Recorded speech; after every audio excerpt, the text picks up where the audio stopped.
Jelang pembacaan putusan perkara perselisihan hasil pemilihan umum 2024, pengamanan di sekitar gedung Mahkamah Konstitusi kian diperketat. Dalam pantauan tim Kompas TV, tampak pengamanan terlihat dimulai dari titik patung kuda hingga ke depan gedung MK.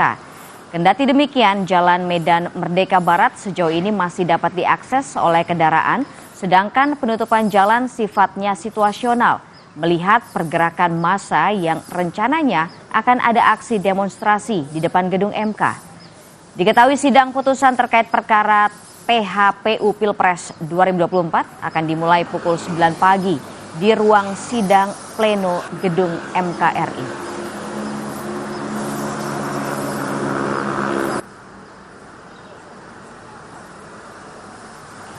Saudara, hari ini Mahkamah Konstitusi akan membacakan putusan perkara sengketa hasil pemilihan Presiden 2024. Sidang putusan akan dimulai pukul 9 pagi. Untuk mengetahui situasi terkini, sudah ada jurnalis Kompas TV Nanda Aprilia di Mahkamah Konstitusi Jakarta Pusat. Selamat pagi Nanda, bagaimana situasi dan pengamanan di MK?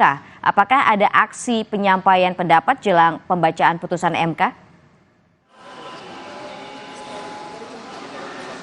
Selamat pagi Gita dan juga saudara. Kalau ditanya apakah ada aksi, kalau informasi yang kami terima atau kami kantongi sejauh ini informasinya ada.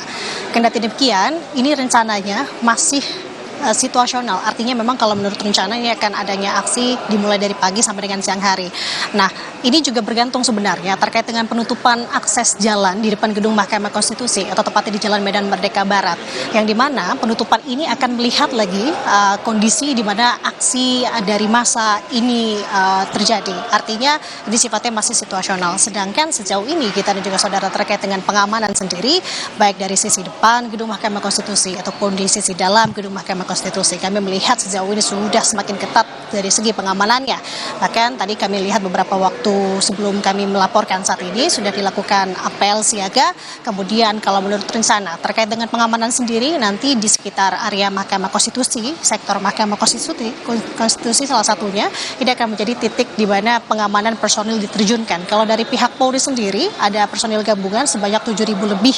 Nanti pihak pengamanan akan mengamankan baik di sektor MK, kemudian akan tersebar juga di sektor Bawaslu dan juga di sektor KPU. Artinya ada beberapa titik memang yang akan ditempatkan sistem pengamanannya sendiri. Nah, sedangkan kalau untuk di dalam di sini kita dan juga saudara bisa digambarkan memang untuk segi pengamanan ini ditingkatkan dari berbagai layer.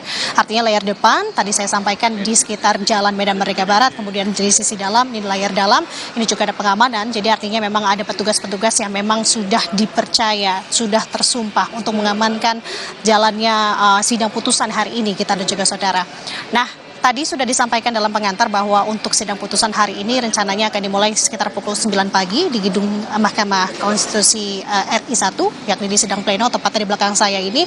Kemudian juga sejauh ini memang ada beberapa pihak yang sudah terkonfirmasi akan hadir. Khususnya di sini ada dari pihak pemohon, baik itu pemohon 1 di sini Anies Baswedan dan juga Muhaimin Iskandar, dan juga pihak pemohon 2, yakni di sini ada Ganjar Pranowo dan juga Mahfud MD. Sementara itu ada 2 pemohon tersebut sudah terkonfirmasi akan hadir di sidang putusan hari ini, sedangkan dari pihak terkait di sini yakni Prabowo Subianto dan juga Gibran Raka Buming Raka sejauh ini memang masih belum ada status terkait dengan apakah pasti hadir ataukah tidak, karena informasi yang kami terakhir kutip berdasarkan dari Ketua Tim Pembela Prabowo Subianto dan juga Gibran Raka Buming Raka Yusril Iza Mahendra bahwa masih belum ada kepastian sebenarnya. Pihaknya juga tidak ada kewajiban juga kalau disebutkan, kalau kami mengutip apa yang disampaikan Yusril, untuk hadir di sidang putusan hari ini. Artinya memang sangat dinamis sekali. Nah, kalau melihat lagi nanti terkait dengan bagaimana jalannya sidang putusan, ini merupakan babak akhir sebenarnya dari sepanjang rangkaian panjang terkait dengan sidang atau perkara PHPU Pilpres 2024 ini.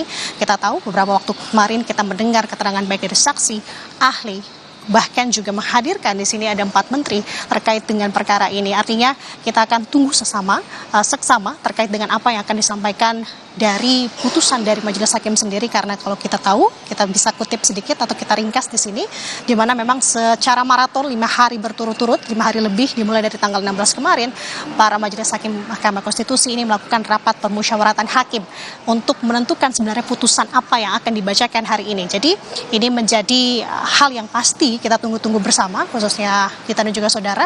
Kita akan nantikan bagaimana jalannya sidang putusan hari ini sekitar pukul 9 pagi nanti kita. Sidang dimulai pukul 9 pagi. Jawaban atas gugatan mana yang akan dibacakan terlebih dulu, Nda?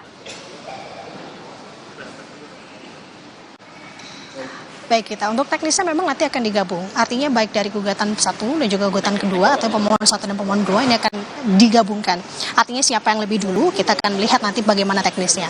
Tapi melihat dari pemohon 1 di sini ada dari pihak Anies Baswedan dan juga Muhaimin Iskandar, bisa kemungkinan akan dimulai dari keputusan dari pemohon 1 terlebih dahulu. Tapi tidak ada hal yang menutup kemungkinan di sini. Kita melihat dari bagaimana nanti kebijakan dari hakim sendiri untuk memutuskan siapa yang akan lebih dulu dibacakan terkait dengan putusannya. Jadi ini masih sangat dinamis. Bagaimana nanti hasilnya pun juga akan kita lihat dan kita tunggu-tunggu bersama. Kembali kita dan juga saudara kita akan saksikan nanti sidang putusan terkait dengan perkara PHPU Pilpres 2024 pada pagi hari ini.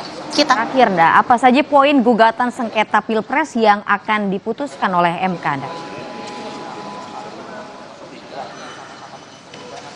Baik kita, sebenarnya kalau kita kutip, kita rangkum begitu ya, sebenarnya ada banyak sekali petitum, baik dari pemohon 1 ataupun juga dari pemohon 2. Nah, kita akan jabarkan setidaknya untuk gabungan, memang kalau dari pihak atau gugatan dari masing-masing pemohon ini kurang lebih memang memiliki poin-poin yang sama, artinya terkait dengan kecurangan Pilpres kemarin, kemudian juga adanya penyalahgunaan atau penyalahgunaan bansos di sini yang kemana kemarin kita tahu ini menjadi pembahasan yang kerap kali dibahas juga di muka sidang.